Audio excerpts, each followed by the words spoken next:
Welcome to The Real Deal, a place where singles, youths, and intending couples come to learn about practical preparations for marriage. Hello, welcome to The Real Deal with Omowunmigbemiga, that African lady. Today on The Real Deal episode, Mr. and Mrs Olu-Joshua will be talking to us about how they practically prepared for marriage. Let's go to them now.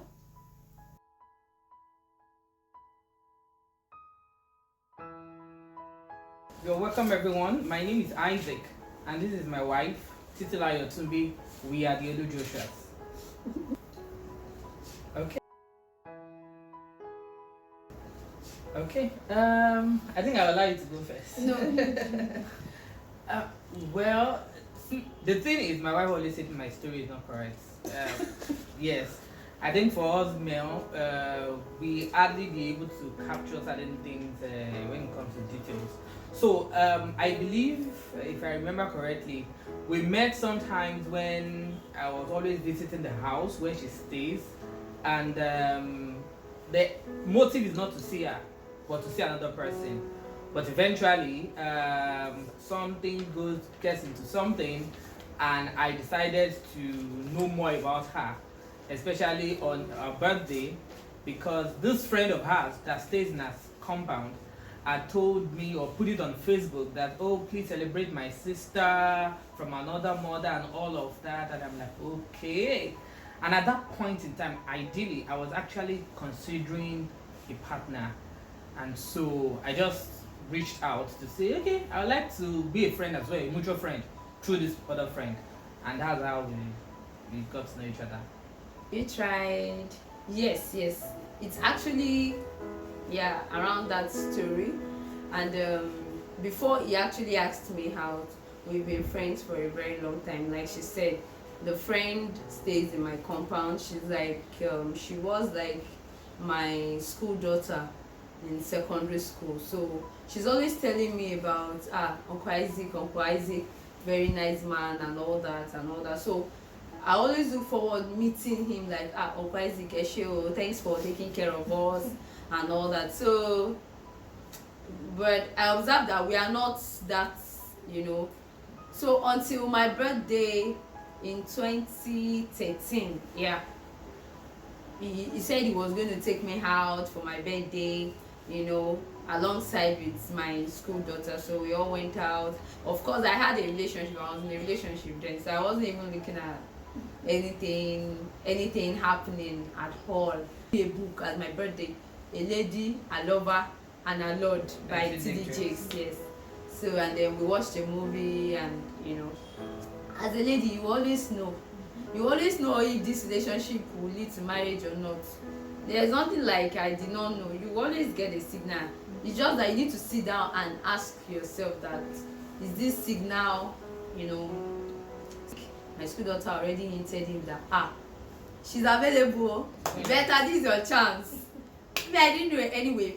So when he started coming, I'm like, Mr. Isaac, because I used to call him Mr. Isaac. Then my school daughter calls him Uncle Isaac. So I'm like, Mr. Isaac. Of course, sometimes I call him Isaac, but I just jokingly Mr. Isaac. So we just kept on talking briefly, and then later he now said, this is his intention and blah blah blah.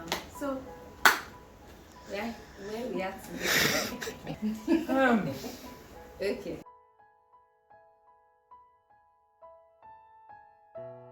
You want to go? let me quickly say something. Okay. It's a bit tricky to say I ask her out first.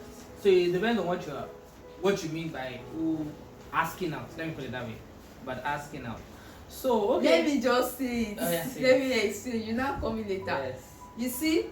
So while I told you guys that we were friends, we always talk, and so I observed that every Wednesday in my church, Covenant Christian Center, he will come. I always go to church midweek service on Wednesdays. He will come, and he was attending Daystar Christian Center, and I'm like, brother, you're always coming to my church. Kilo Shele, what's up? He say, that I know is a church, is very far, that in Kenya. Okay.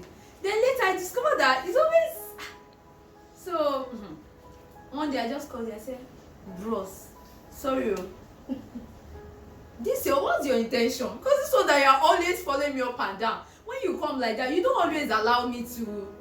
It's not as if it stops me from greeting people, but I always believe that this guy comes to church because of me. So it will not be nice for me to just ignore him as if he's not there. But so that means I won't be able to greet my other friends or other brothers in church, people that I'm trying to, be friends with. So I have to call him that, Oga, what's your intention? Please don't chase boys or men away from me. If I please, what's your intention? Yeah. Is it for me, I believe that once you have someone that you like, okay, so you need to make your move. Now, so that's why I asked that. It's a little bit tricky as to what you meant by ask out, okay? So for me, it's like get close to the person.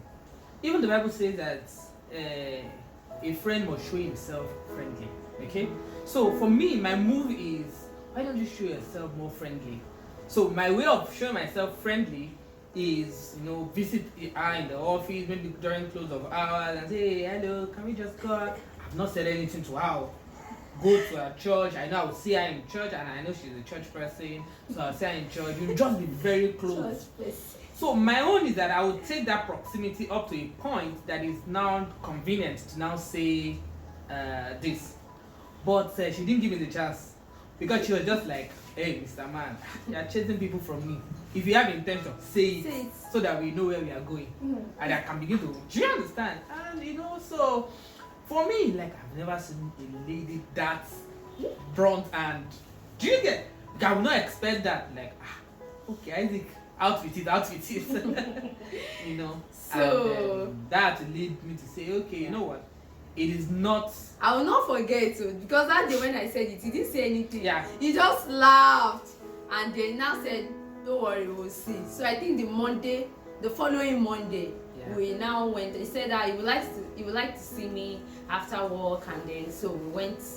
So we had a date at Freedom Park, Broad Street. Yeah. Baby, we should still be visiting that place. So it brings memory. Yeah. So we had a date at Freedom Park, and that's when he now made his intentions, and I'm like, So if I did not talk, you will not say. that you not say, Cannot give your brother some time. which sometime when other people are there, I beg you.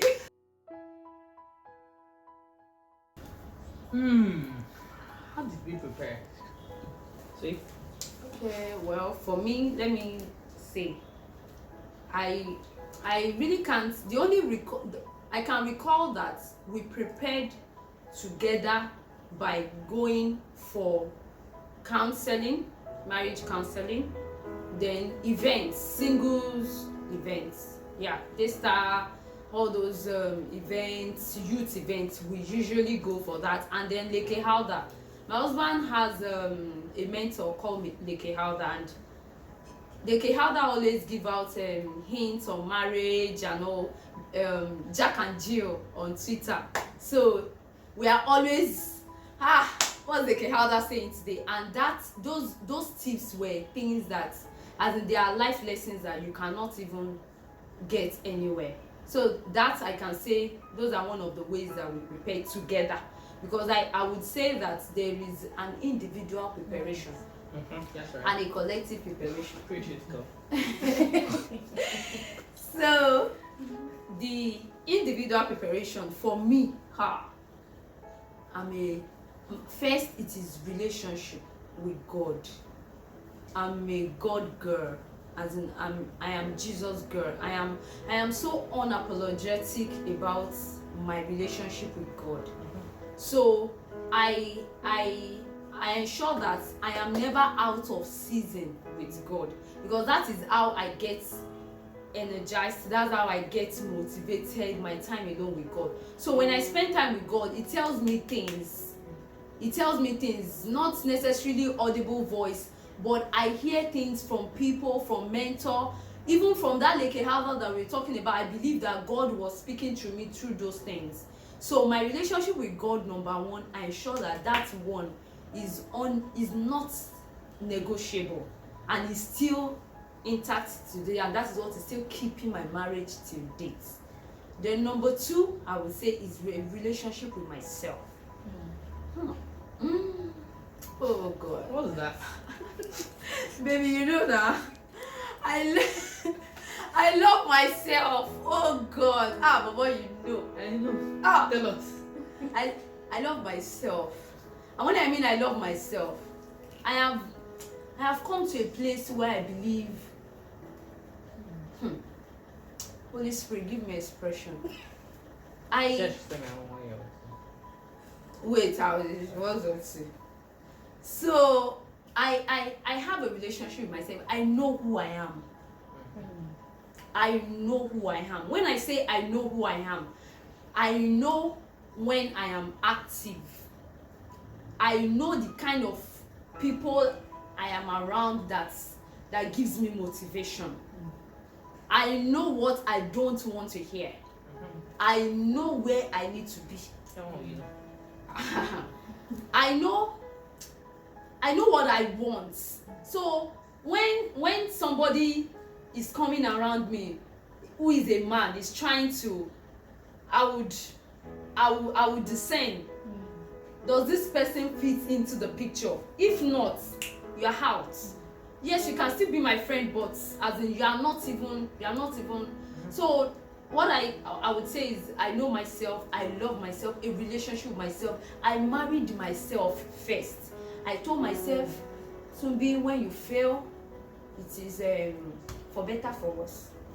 When you succeed, it is for better, for worse. So I love myself first. I marry myself, because if I don't, I'm not sure I'll be able to sustain my marriage. I'm not sure if I got married, I'll be able to sustain it, because I cannot give what I don't have. So because I have so much love inside of me, I always say sometimes that because I have so much God, bracket open, love, bracket close, God, love, because God is love. Yeah. So I say, because I have so much God inside of me, because I have so much love inside of me, I know that what I'm giving out has to be love. So I would say, number 1, relationship with God. Number 2, relationship with myself. And number 3, collectively we went for programs, always seeking out for knowledge. And then we bought books. So many books. Behind this camera we have a shelf as a study book, and in my master bedroom I have a table of books. It's not all those books I've read, that's the honest truth, but I know when I need something, I have a resource to call on. And one of the books that we actually use is this, Preparing for Marriage. This Preparing for Marriage is not, maybe you remember, even our counselors used. Yes, when they say, you need to get books. And one of them is we have it. In fact, they didn't even recommend it. We were the one that told them that we got this, and they were like, wow. That's true. You know, say, wow, that's for counselors. I say, yeah, we know. We want to ask all the questions. Just I want to ask ourselves all the questions that they will be asking us. So practically in this book, we were able to, hi everyone, you can see. So in this book, we were able to talk about. What's the name of the author of the book? Well, there are like 4 authors. David, just Google Preparing for Marriage. Once you see this picture, you would get their Igbo names. So sometimes you cannot pronounce. Okay, let me quickly say something. See, in fact, I've not heard someone mention it the way my wife just did now. Talking about preparing for marriage, that there is the individual preparation and the joint preparation. And I will throw more light into it. See, the individual preparation is not the preparation you do that the day you decided to get married, that's when you now start. Individual preparation starts, it predates your decision to get married. Do you understand? So it's not like you just wake up one day and say, I want to get married. Oh yeah, let me start preparing. No.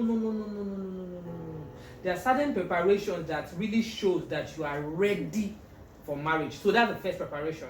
The first preparation that shows that you are ready for marriage. What are these preparations? She has mentioned number 1 is knowing God. Honestly, to be honest truth, my number 1 yardstick for whoever I will marry which she qualifies for, was that I want a God lover. And she knows the singular reason I married my wife is that.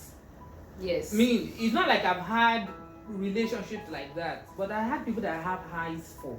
Like, okay, maybe this one, maybe this one. But what disqualified all of them was the fact that I did not find anyone that was a God lover. When I met my wife, we almost quarreled over Wabek. Wabek is something they do in my church. Well, in our church. Now, look at it again. I was attending Daystar. She was attending Covenant Christian Center. Ordinarily, you expect that we should be attending Daystar because that's the church I have. But, you see, and that's one of the things you must learn in marriage. The ability you need to let go of your own. So there must be compromise. Let me put it that way. But that's not even where I'm going. So, for me, my mom is a marriage counselor. I was born into a clergy family. Both of my parents are pastors. Okay? My mom is a marriage counselor and I respect her so much. As a matter of fact, many times she's giving lectures, she's a Sunday school teacher and all of that. I practically write a lesson note, lecture note and all of that for her. I've always been an ardent reader as well. I read a lot. Okay? These days I don't read, my wife complains. But before I got married, I read a lot. Mention any very popular book, most likely I've read it. You know. So, and I've always fantasized that you must marry right. Marry right means that you must prepare your own self. You must be prepared by your own self first. So that's why I say your preparation for marriage must predate your decision to get married. So there's all of that part. Number one, you must have identified who you are. You must know God because He's the author of marriage anyway, like we were sharing earlier. Number two is you must be a little bit self-sustaining. Excuse me, because you see, my mom had said a lot of things about marriage that I already know as part of me. You cannot get married when you cannot even put roof over your own head as a man. Do you understand? So you cannot be staying with your parents and you are discussing marriage. Some level of because marriage is responsibility. Yes. So if you have not shown yourself as responsible, you are not prepared. So that's what I'm trying to say. So now that is the individual preparation. So first, you want to go with less baggage into the marriage. So you want to deal with yourself first. This is what I'm saying. So knowing God and knowing yourself is the individual preparation. And it's not like you start doing that one. You start knowing God the day you say I want to get married. So the first thing to do is to know God. Yeah. Do you understand? Yeah. I'm saying you have to have done all those things before now. You want to be able to emotionally develop and all of that. So that's number one. Now, number two, when it comes to the joint preparation, we did a lot of things, to be quite honest. And one of the things I celebrate my wife for, not because she's here. Anybody that knows my wife well knows that she's a strong woman. When I mean strong woman, she's very willful. Do you get? So it will take a man that is very big, and that's why I bless God for the kind of union we have. It takes a man that is patient, understanding, and can see things through, and can communicate well. Do you get? And so, which was why she was one that said, "Oga, what's your intention?" Do you get? That's somebody who is a willful person. Do you get? So we sat down. Maybe now she has said, "Oga, what is it?" We took a date. I explained, okay, this is my intention and all of that. Trust me, planning started that day. And not planning for wedding, no.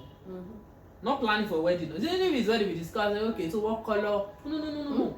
So one of the first things we did was to say, okay, let's go and what are the things we need to decide that we want to enter into a marriage. So one of the things we came into contact with then was that article by T.D. Jakes. I think T.D. Jakes is another preacher I listen to a lot. And he had said something about the deal breaker. No, not even instincts. Okay. Marriage deal breakers. About 10 of them. So we said, we are going to go through this checklist of 10 things to be sure that we are ready. Of course, one of it is knowing God. I mean, you don't go and marry an unbeliever. That's a deal breaker. Do you get? It's a deal breaker. Now, One of the things we discuss family, we discussed finance. Now these are even before we enter into counseling. We discussed sex. Do you get? We discussed in-laws. We discussed in-laws. You know, because we have to know our perspective, where we stand, but so that we know whether we want to continue ahead, or we not. want to say, okay, it seems we cannot work out. Because there are some things you can tolerate, but there are some things once you don't negotiate or agree before you come into marriage, it's going to be a big issue. It's going to be a big issue, you know. So that's another way of preparing. Okay? Let me cite an example. Yeah. For instance, maybe about sex before marriage. It is not the will of God to have sex before marriage. I'm actually sharing my story on Instagram currently, and it's part of the thing I'm going to mention in my next part. Sex before marriage is not the will of God. I believe that God has a destiny for everybody, and once you start having sex before marriage, it's like you're already building your foundation on a wrong place. It is a wrong. I cannot even go into the details of the implications that it will do to the person and to the marriage. So we have to be on the same page as to that look, my previous relationship, no sex, that one is not, but there are some little things that it is not sex, but like kissing, you know, romancing and all that will lead to sex. I will not come and lie to you that I did not kiss. I will not lie. I'll tell the truth. I'm married now, so I will not lie that I did not kiss before marriage. But these were things that we discussed before we even got anywhere further. I told him no kissing, no kissing. I say yes, because is there a way you'll be kissing that you not touch somebody's body? You know, we needed to say all of that so that even if we set boundaries, so that even if later temptation want to start coming, you know how to no, we had a deal. Oh yeah, let's talk to this flesh. Okay, maybe we need to go our separate ways and all that. So these were part of the things that needs to be discussed. You know, and I think also, you know, I was working, she was working. We had to discuss our finances. We've heard of couples who say, some couple believe that as the man of the house, you were the one who was supposed to provide for the house, and which is the truth, which we agreed on. Look, as the man, I'm responsible. Do you get? So and that's why I talked about individual preparation. You must come to a place where you know you can take that responsibility. It's not, marriage is not the next step in hierarchy of I go to school, after school I get work, after work I get married. No, it doesn't follow that way. Do you understand? It's not the next target to just get and move on. No. It's something that's very critical, and that's what we're able to do. To be honest, one of the fundamental things in preparing for marriage is many couples don't talk. They don't communicate. Do you get? They take things. They say we figure it out when we are in it. That could quickly lead to the end of that marriage sooner than it began. You know. So one thing I know, especially my wife is a talker. I mean, she would almost practically engage you on everything. I'm a talker too. No. You know I talk more than you do. But the truth is, she would almost like engage you on everything, and that's what I love about her. She will ask you this one, okay. So what's your plan on this one? What's your plan on this one? I mean, number of children. We discussed it. What is this? Okay. Our in-laws, will they stay with us or they will not stay with us? Yes. Okay, you are going to this time, I'm going to covenants. What is going to happen? How are we going to manage it? John, quite a number of things that we touch on that we know if we had not agreed on it, there will be a deal breaker. Yeah. Before we even now talk about it, because see, the wedding, I mean, it was God that provided for the wedding. I mean, the wedding was the last thing to discuss. Yeah. Because we cannot be talking of the wedding when we have not talked about the marriage itself. When we were sure that okay, we are going ahead, at that point we said, okay. Now, in fact, the time of getting wedded was another discussion we had. I wanted to get married. I mean, one of my mentors is Fela Toye. Fela Toye got married at 30. And by the time we were going out, we were 28, going 29, and I'm like, okay, it's not too late. We get married at 30 to 31. My wife had always had an intention to get married before she was 30. So it's like I was dragging my feet. Oh God. When if people started from the proposal, won't you propose? Remember, I'm like, there's no rush to propose now. Because in my own mind, I'm like, the wedding will be. Do you understand? There's no need to run and go and propose. We already agree mutually that we are going. But my mind was like, look. So eventually, when she busted that, look, Isaac, I'm not getting married at 30. Is it by force? I say I'm not. Because we had everything, no. Wait now, we have to sort our accommodation very well. We have to do this. And we had accommodation. I'm like, I want to get married before 30. So, in all honesty, these are things to, actually talk about. One that maybe very handsome in a kind of way.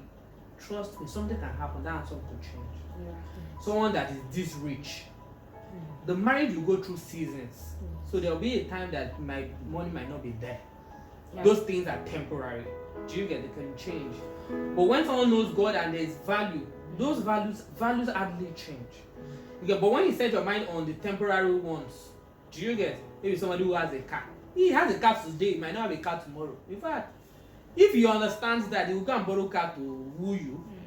Get married to you, then you discover that car was a borrow post. Do you know what I'm saying? Yeah. So those things can change. Yeah. Do you get? Cannot say you want to marry someone that has BSc, MSc, PhD. Those things can change. Your husband may not have BSc today. Eventually, in your marriage could acquire. So those things, those ones are temporary, and so those are the kind of list you shouldn't have. But to have a list of set of values that one of the things key to her was integrity. One of the things key to her was somebody who is drawn to family. So we had a lot of talk around family. How do you see family? How do you perceive family and all of that? So do you have respect for your parents? Yes. Who do you answer to? Who can I report you to when you are misbehaving? Exactly. Who is the mentor? I need them to know. So we discuss all around that. Then there's a good time to spend in time of prayer as well.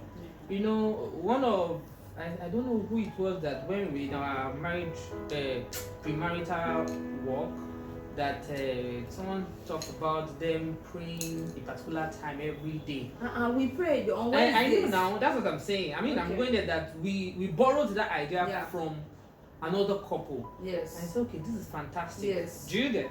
So it's part of preparing for marriage because the road ahead is not as easy as people think it is. Do you understand? Yeah. So you need to take that spiritual work as well.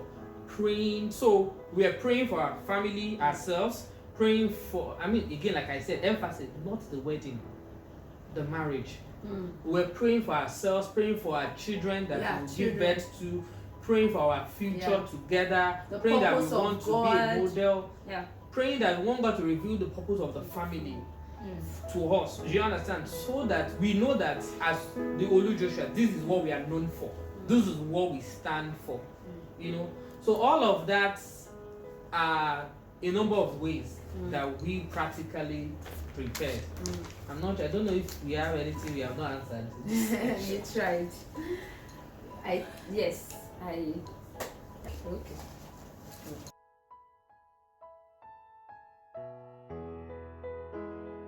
Preparation and the result of preparation in our marriage today. To be honest, to really think about it, I would say it helped a great deal, to be quite candid. Like I already mentioned to you that we already have. So for example, because we had discussed that our marriage is going to be built on the word. Okay. So first, I remember that before we got married, we had said that our marriage, we want to have a spiritual home. Do you get? So, with the background that we have and coming to marriage, eventually when we got married, we know that that's something we cannot compromise on. Do you get? So that's number one. And eventually, of course, I had to accede to us going to Covenant Christian Center, where is where we worship today. And I'm grateful because it was God that ordered our steps. A lot has happened. I mean, it will be 5 years in December. Yeah. You know, and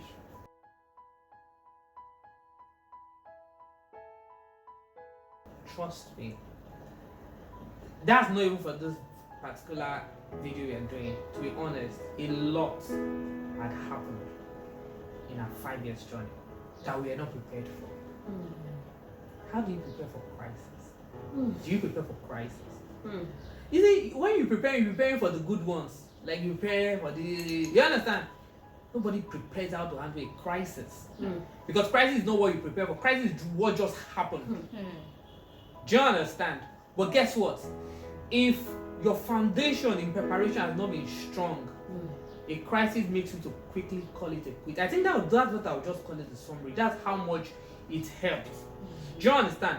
When you are prepared, the marriage journey will not go all rosy. Now, some people, I'm not talking of my husband, I don't like the way he behaves. Maybe he talked to me or he didn't give me money. No. I mean, the Olu-Joshua's, God has been our bedrock, to be honest. Yeah. So the fact that we are prepared that the center of this home would be Christ went a long way. We were tested. In fact, within the first 12 months, it was devastating. Yeah. I don't know. Even the finances, you know, I was saying that, oh, if a man must be, finances went zero at the point in time. And that because, for example, a silly mistake of mine. Do you get, for example? And trust me, a woman that has said, so we have created a triangle before I mean, it's not like many of those things, you know, because sometimes you know about those things generally, but you have not come to the point where you say you want to accept it as your truth and apply it. We have said those things before, that our triangle is God at the top, then you know, we'll journey to God eventually, okay, as we come together. So, I would say if not for God, we won't have this interview we are doing today. That's the honest truth. So that's number one. Number two, even many of the things we prepared for, we have to continually reassess them. How many children did you say want to have when we get married? We said 4. My husband, wait, me, I wanted 3. My husband said 4. I said, Shama Komo Kiribi. I said I love big family. You know, I just love to sit on the table and we have all of us around the table. Me, I said, so I'll be carrying to the up and he said, no, don't sit like that. We'll have a car. Like Sienna, I said, Sienna, she Sienna no maba me assignment or more. Is it Sienna that will prepare me mentally to take care of money? No. I cannot have a number of children that I cannot take care of. Money, no, there will be enough money. No money, no, it is not enough to have money to take care of children. If you have money, will you complain? But it takes more than money. Money, no. So, what led to this? It's part of. In fact, we never agreed. In fact, he said 4. We shall agree that 3 are be. In fact, it was still on 4 till we got married. Oh, listen, we are all right. Yes, we are all right. And like he was saying that the things how we prepared how it has helped us so far, and that's the honest truth. You know, crisis will come, but it comes in different measures. And in all honesty, when the storm came, when the storm came, as in we actually got to a point where even our parents said it is okay if both of you separate. That if both of you, mommy said, if what you decide is that you want to go, my daughter, I will not hold any grudge against you. You tried. My heart will bless you. my heart will bless you. I will even look out for you. As it got to that point. So I cannot really say that all of the preparation was actually what sustained us. But one thing that I know sustained us, which was the number one thing I said for preparation, is God. We cried though. The fact that we had God didn't mean that we didn't cry. Baby, we cried, right?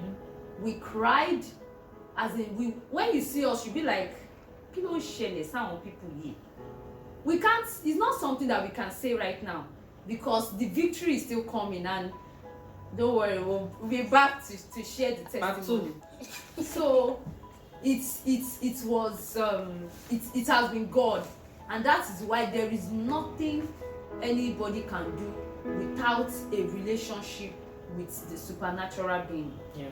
You know, also to add, you know, like I said, that we've already mastered the attitude of communicating. So in fact, in those past 4+ years of our marriage, communication has also been one of the greatest challenges. Yes. To be quite honest, you know, especially someone like me, I'm not as expressive as my wife. Do you get? And my wife is someone that if something is really the issue, she can't hide it. She can't compartmentalize her feelings. I can. Oh, very well. I know how to do it very well. But my wife can't.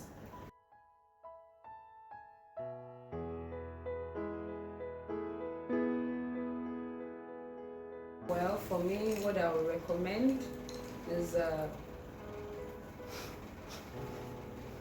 forgive ahead. Forgive ahead. So when you love somebody, you don't deliberately hurt the people that you love. So when you find your spouse hurting you, or you find yourself offended by what your spouse did to you, just put yourself in their shoes. Like, they wouldn't have deliberately want to hurt you because you are sure that they love you. So when things happen, try to forgive ahead. It's okay to get upset, it's okay to get angry and vent and, you know, register your grievances, but try to forgive ahead. That's number one. Forgiveness is very, very important in marriage. Number two, in-laws. A lot of us women in particular, we always have issues with in-laws. And for me, I know there are some in-laws that are wicked, yes, but no matter how wicked somebody is, don't let them change who you are. Nobody has the permission, nobody has the power to change you except you give them the permission to do so. So be kind. Naturally be a kind person, as in just be a good person. If somebody is being bad to you, your kindness, your goodness will change their attitude towards you. So before you get married at all, have an open heart towards in-laws. Don't have your mind blocked that you fair call with it, you fair call this or that. And I had some ladies actually pray that they will not meet their mother-in-law. That is terrible. If you don't meet your mother-in-law, your daughter-in-law too will pray that she will not meet you when you have a son. It is a very bad mindset. Yes. And so for us, what works in our home, and I am blessed because it's part of the things I wrote down when I was young, that I want a parent in the Lord, not just parents in law. So I call my parents in love, MIL. I call her my mother in love, not mother in law. And that's how she took me to, and my father in love, because the kind of relationship and the love and the relationship with God I did not enjoy with my own parents, I had it in them. And I've always wrote down that, Lord, the man I want to marry, if he's not a pastor, let his parents be a pastor. If his parents are not pastors, let him be a pastor. I shall want the two people, the parents and my husband, to be men and women of God.